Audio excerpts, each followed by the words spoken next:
Welcome to the Empire Builders Podcast. Dave Young here alongside Stephen Semple. And Stephen just whispered in my ear that our empire today that we're going to talk about is Tetris, or as I like to call it, instant anxiety. So you're familiar with the game. I've played a few times, and man, does it give me anxiety. Right? Really, It's eh? just like, the pressure, and it's building, and it's building, and it's just like, that's just the way my life is, and I don't need a game to remind me. You may feel differently about it after you hear the story, because it's a kind of a cool story. I have a distant hunch of a memory in my mind that it has something to do with Russia. It does. Well done. The story starts behind the Iron Curtain. Yeah, Soviet Russia. Russia, yeah. But to give an idea of how big Tetris is, to date, it's estimated that there has been 500 million copies sold. 500 million copies sold. Wonder how many billions of games of Tetris have been played. Oh God! You'd only have to each game. Trillions. Yeah, well, exactly. Because you think about with 500 million copies out there, if everybody just played it twice, there you're at a billion, right? Yeah. You get there really quickly. Like your 2 games, Dave, that'll put you there. Yeah. So where it starts is we got to go back to 1984, and we have to remember what it was like in 84. It was the Cold Oh War. my gosh.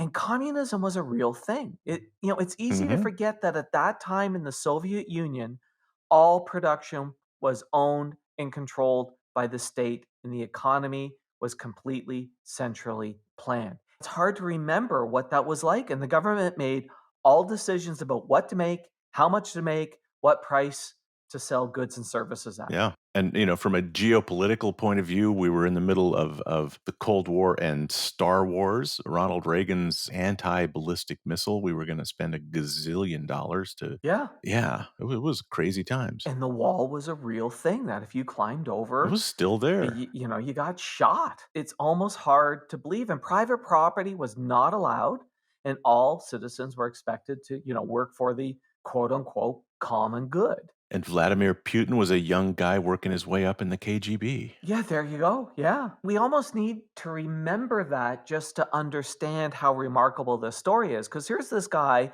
Alexey Pajitnov, who's working at the Moscow Academy of Science, which of course is state run, and he's a computer Mhm. genius, and he's working on an early form of voice recognition technology. Oh, okay. Yeah, and the KGB learns about this, and they're really interested because they want to use this for wiretaps. Of course they do.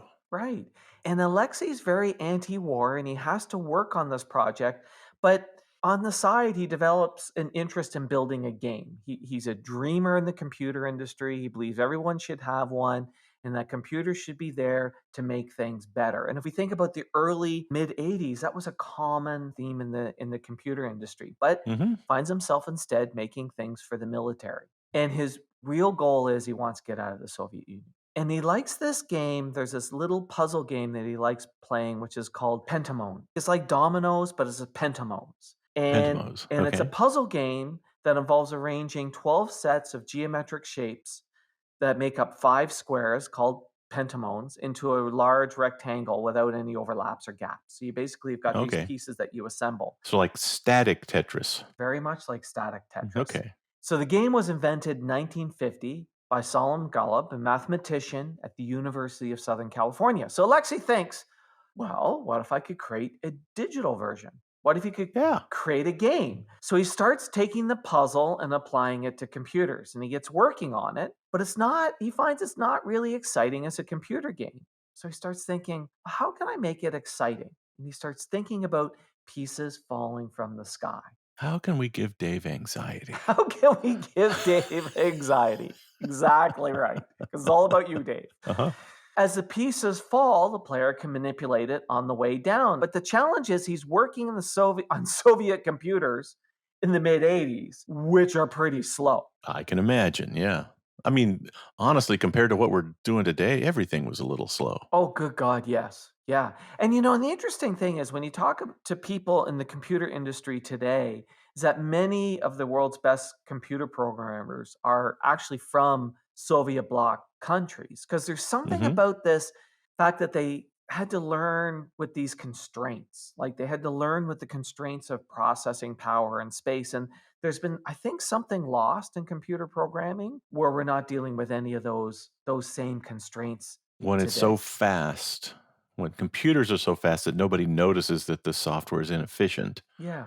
But back to Alexei. So he needs to speed up the game. So the first variation was just use the middle of the computer screen, like not use the entire screen. So Oh, early okay. versions of the game, if you look Yeah. at it, it's just the middle of the screen and reduce the size of the blocks because that then reduced the computer power needed quite dramatically. And honestly, I mean, this is still 84 is still the era when computer games were like adventure games. They were text-based almost for the Yeah. most part. Yeah, exactly. So doing anything in some kind of graphical form is gonna be challenging and new. Yeah, absolutely. But so he does that. He reduces the size, gets it running better, but it's still boring. Because here's the thing that's missing. How do you win? There's no satisfaction in a game. You need to create that anxiety, Dave. You need to create it, Mhm. that sense of winning. Yeah. So one day he's working on a chalkboard and he starts to race the board and he realizes here's how you win. When you fill in that line is deleted. There's now a goal. The game can Yeah. go longer. It's now fun, Endless. could be potentially endless. But here's the problem. He's in Soviet Russia. He can't own a game. And he's also moonlighting to make the game. And remember the KGB and their program? Uh-huh. This is pretty risky. He's going against the state, right? He's supposed to be Yeah. working on voice recognition software for the KGB And he's using state resources to fiddle around. to build this game. But he knows programmers all over Russia, and he believes this if he casts this game to the wind, it will get a hold somewhere, even though he's risking getting arrested by doing this. So he names it Tetris, he puts it on a floppy, and he hands it out to people, hoping it gets out. And people start to share it. Stay tuned. We're going to wrap up this story and tell you how to apply this lesson to your business right after this. Man, I love that. What? Actually, they've all been good. What are you talking about? The ads at the beginning. Oh. Yeah, I wish I had ads like that. You can. I can? Yeah, book a starter session with Stephen. Really? Uh-huh. That's the first step. To what? Getting great ads. You think I could have ads like that for my business? It's kind of boring. Absolutely. Plumbing isn't sexy, and we've heard great ads for them. You're right. So, gonna do it? Do what? Book a starter session. I guess so. Why not? Good. Can't wait to hear your ad in this podcast. Book your starter session on this podcast's website. Just visit theempirebuilderspodcast.com and click on Get Started. Let's pick up our story where we left off, and trust me, you haven't missed a thing. After a few years, Tetris makes it to Hungary. And here's the important thing at the time Hungary is a gateway to the West. Okay. Lots of things are being moved back and forth between the West and communist Russia through Hungary. And Robert Stein comes across Tetris. And Robert works for Andromeda Software, and he actually specializes in importing software from the Soviet Union. Oh, wow. He loves a the thing. game. Yeah, he loves the game. He reaches out to Alexei and he wants to make a deal. But remember, it's communist Russia. The state owns it. So to make the deal in 1986, Alexei has to sign it over to the Soviet government for 10 years. Only way to get it to the West. Wow. Now, here's the other thing. Because it was made to run on such small, inefficient computers on such a tiny screen, it ends up being perfect for a Nintendo Game Boy. So Robert convinces Nintendo to include Tetris in the release of Game Boy, and Game Boy is released on April 21st, 1989. And in 6 months, it sells 2 million units. Huge success. Wow. Yeah. But Yeah. Dave, what else happens? You're a history buff. What else happens in 1989? Is that the wall comes down? November 9th, the wall falls. So the Berlin Wall falls. We're into the Soviet Union collapsing economically. Right.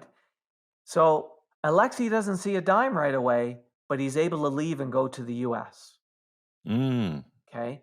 1996 rolls along, the IP expires, and guess what he's able to do? He's able to own it again, and he's now a really wealthy man. Nice. But here's the thing I found interesting. Like, there's all this stuff about the Soviet Union and whatnot, but so often when I meet people who've invented things, they're afraid to tell people about it.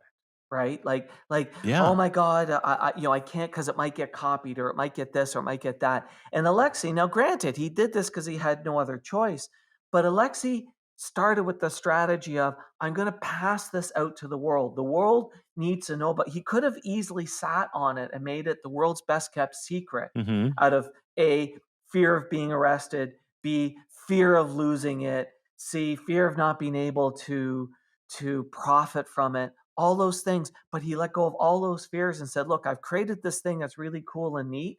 First and foremost, I need to share it with the world. Yeah. And I found that really interesting that he had that mindset. And share it from a place that's almost impossible to share anything. Right. And in the end, it's that sharing that led to the success in this game and the success with him. And yes, there was lots of other happenstances that happened around that, but it was that thought process to me that I found so interesting. And I also found interesting that the obstacles of dealing with the limited programming power of Soviet era computers is what allowed him to build something that fit so well for something like Game Boy.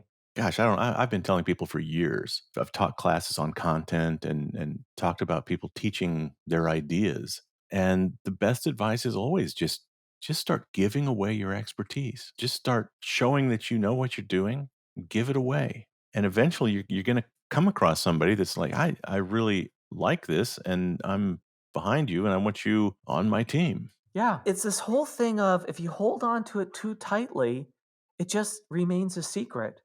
And when it remains a secret, it doesn't benefit you at all. And yes, there's also stories where things got ripped off and people have been taken advantage of when they share it. But more times than not, you gotta be open with the world. You have to be open with the world. Hmm.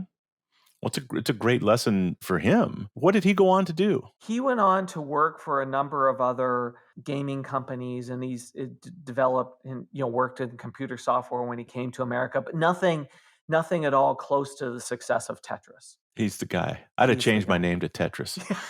There you go. Dr. Tetris. That's it. Dr. Tetris. That would be the one that would really make it happen. There's a real philosophical bent to this, and that is create something and give it to the world. Yes. Put it out there. Yes, absolutely. Absolutely. And if you don't benefit directly, you're going to benefit indirectly through appreciation and recognition. Exactly. And that's not a bad deal either. It's true. And if you hold on to it, it just remains a secret. I mean, was it Linus Pauling that invented the polio vaccine? And he just said, you know what? Here it is. I want to save lives with this, not make money. Yeah, it's my gift to the world. Yeah. So cool story. I'm glad to know about this. All right, awesome. Thanks, David. Thank you. Thanks for listening to the podcast. Please share us, subscribe on your favorite podcast app, and leave us a big, fat, juicy 5-star rating and review. And if you have any questions about this or any other podcast episode, email to questions@theempirebuilderspodcast.com.